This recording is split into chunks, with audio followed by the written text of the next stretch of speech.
I've worked the night shift as a security guard at an office building for about 5 years. Usually, it's uneventful. You do your rounds, check the cameras, and try to stay awake until morning.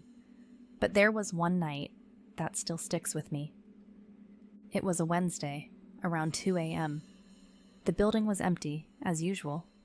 I was watching the security monitors when I noticed something odd.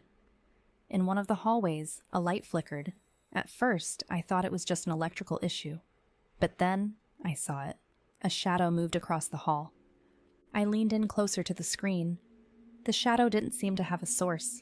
There was no one there, just the shadow, moving slowly. It looked almost like a person, but distorted, like it was stretched out. I grabbed my flashlight and decided to check it out. The hallway, where I saw the shadow, was on the 4th floor. When I got there, the light was still flickering. The air felt colder. I tried to shake it off, telling myself it was just nerves. As I walked down the hallway, my flashlight beam bounced off the walls. I didn't see anything unusual at first, but then I heard it, a faint whisper. It was coming from one of the offices. I stopped and listened.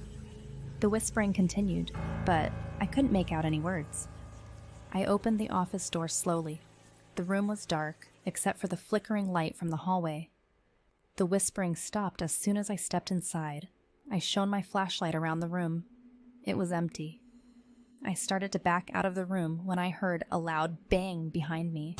I spun around, my heart racing. The door had slammed shut.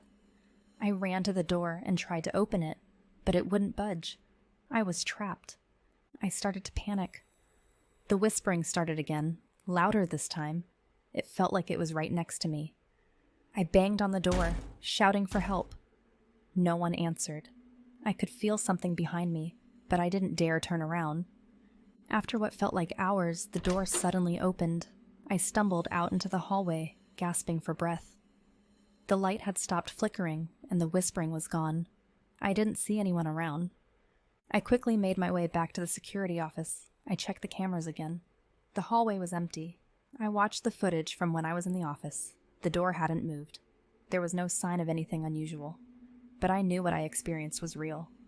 I never went back to that hallway alone again. Whatever was there that night, I didn't want to find out.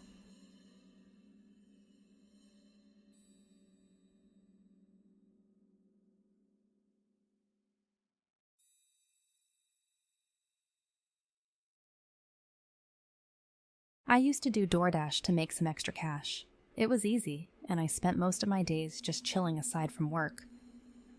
One night, I got a delivery request around 11 p.m. It was a decent payout, so I accepted it. The address was in a quiet suburban neighborhood I wasn't familiar with. The drive there was uneventful, but as I got closer, the streets became narrower and less well lit. I finally reached the house. It was at the end of a cul-de-sac, and the area was eerily silent. I parked and grabbed the food. The house was dark, except for a faint light coming from a window upstairs. I walked up to the door and knocked. No answer. I knocked again, louder this time. Still nothing. I checked my phone to see if there were any delivery instructions. There was a message. Just leave it on the porch. Simple enough. I set the bag down and started to take a picture for proof of delivery.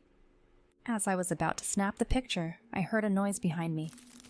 I turned around and saw nothing. The street was empty. I shrugged it off, thinking it was just my imagination. I took the picture and headed back to my car. Just as I was about to get in, I heard another noise. This time, it was a whisper. I turned again, scanning the area. My eyes landed on the house next door.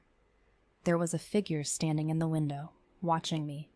I couldn't make out any details, but it gave me the creeps. I quickly got into my car and locked the doors. As I started the engine, my phone buzzed.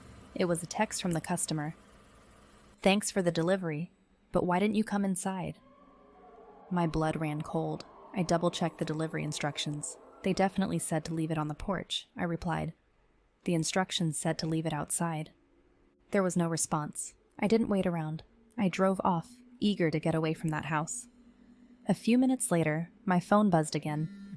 This time, it was a notification from DoorDash. The order had been canceled. I was confused and a bit freaked out. I called DoorDash support to explain what happened.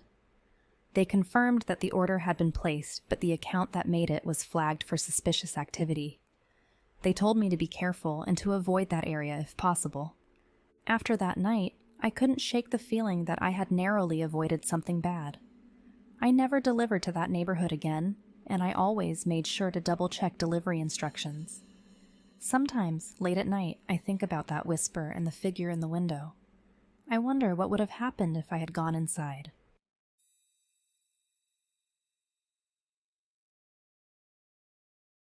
I used to work the night shift at a 24-hour gas station off the highway.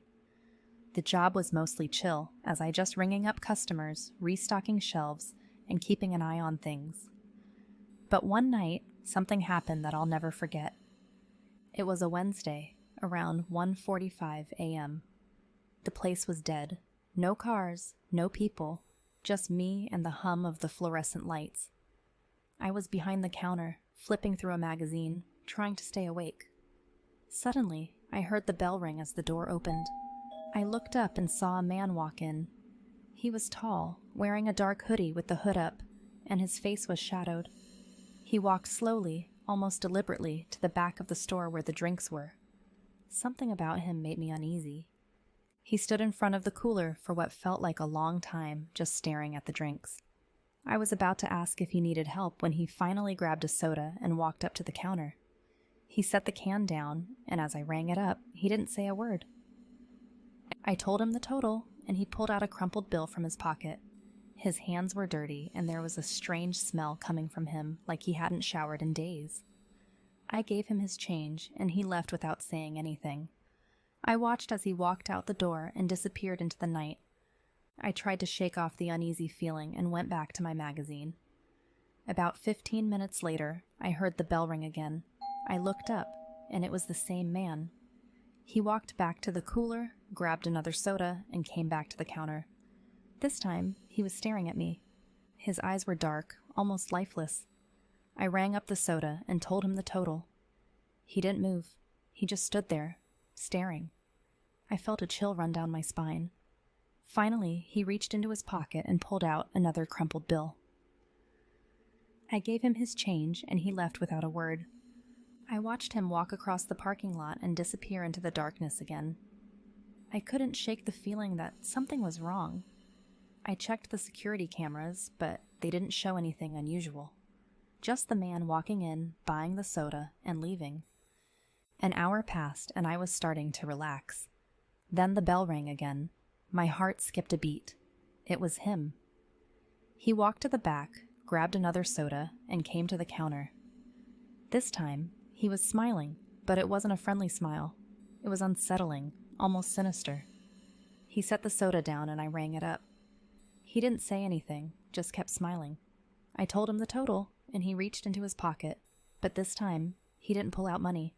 He pulled out a knife. My heart was racing. He held the knife up and just stared at me, still smiling. I didn't know what to do. I was alone, and there was no one around to help. He took a step closer, and I backed away, my hands shaking. Then he spoke. His voice was low and menacing.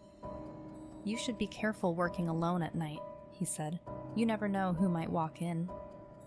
He backed away slowly, still holding the knife. Then he turned and walked out the door. I stood there, frozen, for what felt like an eternity. When I finally snapped out of it, I locked the door and called the police. They arrived quickly and searched the area, but they didn't find him. They reviewed the security footage, but it didn't show anything that could help identify him. He was just a shadowy figure in a hoodie. I quit my job the next day. I couldn't shake the feeling of his lifeless eyes staring at me, that unsettling smile, and the knife. It was too much. I never worked a night shift again. And to this day, I still get chills whenever I think about that night, wondering who he was and what he wanted.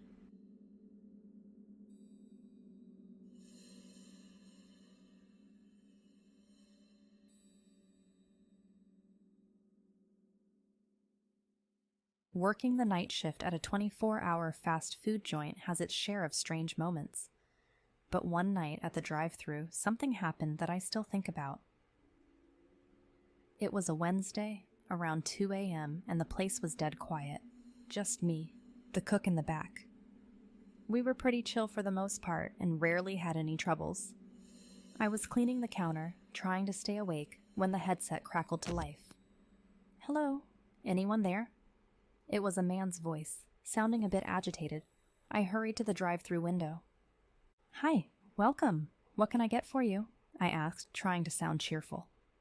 There was a pause, then he said, "Just a burger and fries, and a Coke." "All right, please pull up to the second window," I replied, punching in the order. I watched as an old, beat-up sedan slowly rolled up. The driver's window was down, and I could see a man in his 40s, looking rough around the edges. His eyes darted around nervously. I handed him his drink first. "That'll be $7.50, I said, and he handed me an almost half-ripped $10 bill. As I was making change, I noticed his hands were trembling. I gave him his change and the bag of food. "Here you go. Have a good night." He didn't drive away immediately. Instead, he stared at me, his eyes almost pleading. "Is everything all right?" I asked. He nodded slowly. "Yeah, just had a rough night. Thanks." He drove off, and I watched until his taillights disappeared. Something about the encounter left me unsettled, but I tried to shake it off. Weird things happen on the night shift. About half an hour later, the headset crackled again. "Hello? Is anyone there?" It was the same voice. I felt a chill. "Yes, welcome back. What can I get for you?" "Another burger and fries, and another Coke," he said, his voice sounding even more strained.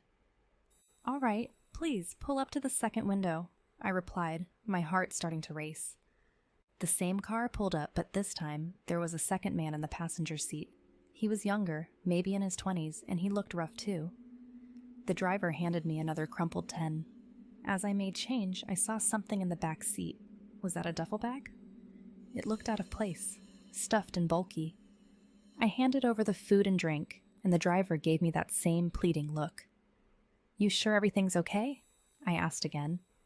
He nodded, but his eyes told a different story. "Thanks," he said softly and drove off. I felt uneasy. Something wasn't right. I decided to keep an eye out and let the cook know what was going on. We agreed to be extra cautious for the rest of the night.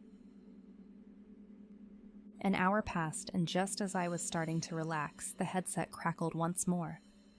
"Hello? Can I get some help here?" It was the same voice, but this time it sounded desperate. I felt a knot in my stomach. "Sure. What do you need?" "I'm in trouble. Please, just call the police," the man whispered. My heart pounded. "Where are you?" I asked, trying to keep my voice steady.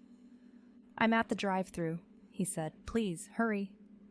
I told the cook to call 911 as I cautiously approached the window. The sedan was there again, but this time the driver was alone. His face was pale, and there was blood on his shirt. He looked at me with wide, terrified eyes. "Please help me," he whispered. The cook called the police, and I tried to keep the man calm. He told me that the guy in the passenger seat was his younger brother, who had gotten involved with some dangerous people. They were on the run, and someone had attacked them. His brother had been forced into a dangerous situation, and they were trying to find a way out. Within minutes, the police arrived. They approached the car cautiously, and I watched as the driver broke down in tears, explaining everything to the officers. They took him into custody, but not before ensuring he received medical attention for his wounds. The whole encounter left me shaken. The quiet, mundane night had turned into something out of a nightmare. The police later told us that the two brothers had been involved in a robbery gone wrong, and the people they were running from were dangerous criminals. It made me realize how unpredictable life can be, even in the most ordinary settings. The night shift at a drive-thru seemed like a simple, boring job. But that night, I saw how quickly things could change and how danger can lurk just around the corner. I continued working there, but I was always more vigilant and more aware of the people who came through that drive-thru window. And every time the headset crackled to life, I couldn't help but feel a slight pang of anxiety, wondering what kind of situation may come next.